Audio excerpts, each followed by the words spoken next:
I think if I hear you call me Becky one more time, six-pack, I'm gonna pop your tops. All six of them.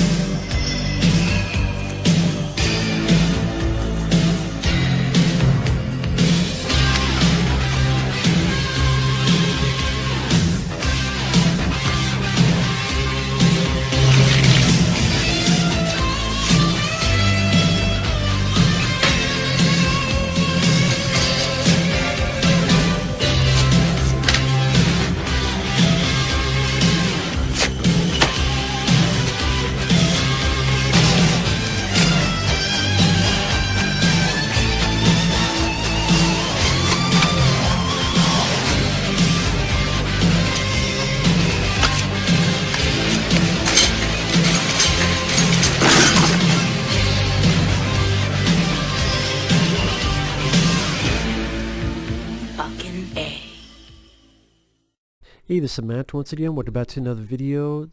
This is a request for David. Thank you so much to anyone and everyone who has requested stuff. I really appreciate that. If you ever want to request pretty much any type of video, I'll do my best to get it out as soon as I can. And you could do it either directly via my PayPal or join me on my Patreon. The links are down below in the info box if you wish. But the film you wanted me to talk about today is Burying the Ex, which I had heard about this film because it's directed by Joe Dante. And it stars the late Anton Yelchin. Anton Yelchin, who is Chekhov in the J.J. Abrams Star Trek movies. He was the young Kyle Reese in Terminator Salvation.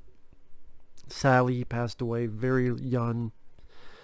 So it was interesting to see another film with him. A film I had not seen. I guess I should say it's too bad. I mean, I wouldn't say I was huge on Anton Yelchin. I did not like the Fright Night remake, but that wasn't his fault. But I could see potential. I mean, I liked him in Terminator Salvation. He does fine in this. But sadly, the film itself, I thought it was a fairly weak Joe Dante film. If you didn't tell me this is directed by Joe Dante, I would never have fucking known it. I mean, the plot, kind of an interesting plot, where Anton Yelchin is this guy who works at a store, horror film memorabilia. So you got a lot of fun references to older horror. But his girlfriend is this dominating, bitchy, vegan girlfriend who doesn't like his horror stuff, will put his stuff away. He's like, oh my god, you wrecked it. And she doesn't care. And she's just a fucking mental case. But Anton Yelchin is the type of guy, he doesn't man up and tell her the fucking truth or anything. He doesn't man up. Then one day he supposedly is going to do it. But then one thing leads to another, and the girl is hit by a bus and dies.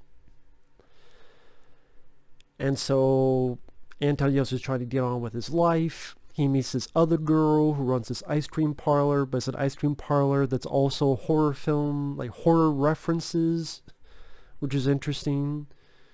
And Joe Dante, if you see enough of his films, you know you get a lot of references to older stuff. For example, Anton Yelchin sees a double feature of Cat People, the original one, and I Walked with a Zombie. And he starts meshing with the ice cream girl. But that old girlfriend comes back from the dead. Why did she come back from the dead? Because earlier in the horror film memorabilia store, Anton Yelchin found this little thing that looked like a little genie type of thing, and it broke, and then the girlfriend I mentioned will be together forever. So I'm like, is this trying to be that fucking film My Boyfriend's Back? Is this what this is? You know, to be honest, I haven't seen My Boyfriend's Back. I've heard of it, I've seen clips of it, but My Boyfriend's Back may be a better version of this fucking movie. I mean, I've seen enough clips and posters and trailers enough that I'm like, yeah, is this trying to be My Boyfriend's Back, but instead of a guy, it's a girl that comes back? But, I mean, it tries to be funny, but sadly, this is not one of Joe Dante's strong... Honestly, I think it's one of his worst films. Might be his worst film. I mean, I'm trying to think of Joe Dante's films. Explorers. I love the first half. The third act I thought sucked because it went into this goofy ass alien that talked like Bugs Bunny bullshit. When the first half of the film was this cool, serious, wondrous movie that I'm sucked into. Like the first half of the film seemed like something Spielberg would do on a good day, on one of his best days, and then this goofy ass bullshit in the third act. I'm like, what the fuck? So I have a love-hate relationship with Explorers. I mean, if the third act of the film hooked in the landing of the first half of Explorers, it'd be an absolute classic in my mind. Gremlins, Gremlins 2, The Burbs. I remember not minding Matinee. Looney Tunes back in action. It is what it is, but I'd rather watch that than this. This just wasn't that funny. I mean, jokes, because she got out of the grave, she pukes embalming fluid onto him. They go to a club, she can drink a lot because she's dead, so it's not going to affect her. Some piece of her skin are peeling away.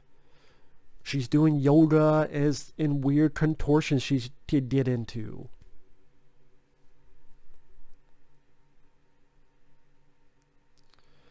And then she has the idea, I could kill you and we could be together actually forever. And he still doesn't want to man up and fucking tell her. I guess now he's too scared because he's a zombie, but fucking should have done it before.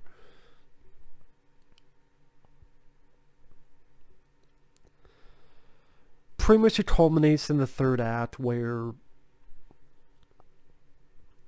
Anton Yelchin's brother-in-law gets killed by this lady while Anton Yelchin is on a date with the ice cream girl. And they're actually at a drive-in watching Night of the Living Dead.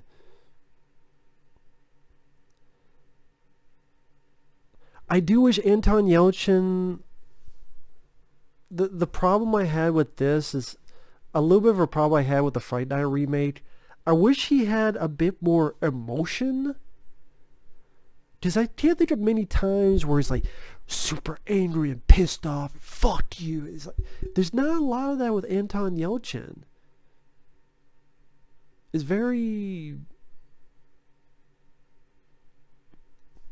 What's the phrase? What's the word I'm looking for?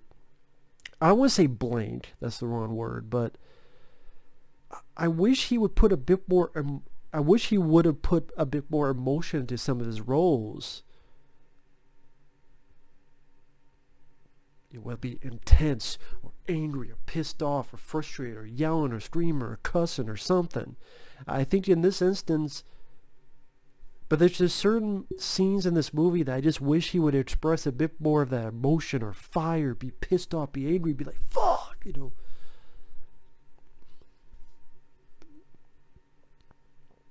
And then there's certain decisions I just didn't understand. Like there's a scene with Dick Miller. Rest in peace, Dick Miller. I miss the guy. Of course, Joe Dante would use Dick Miller a lot. But his scene is completely pointless in this movie. Because Anton Yelchin says that he's going to go to this cop and he's going to tell the story. And of course Dick Miller doesn't believe him. And I'm thinking, why would you think a cop would fucking believe your story, Anton Yelchin?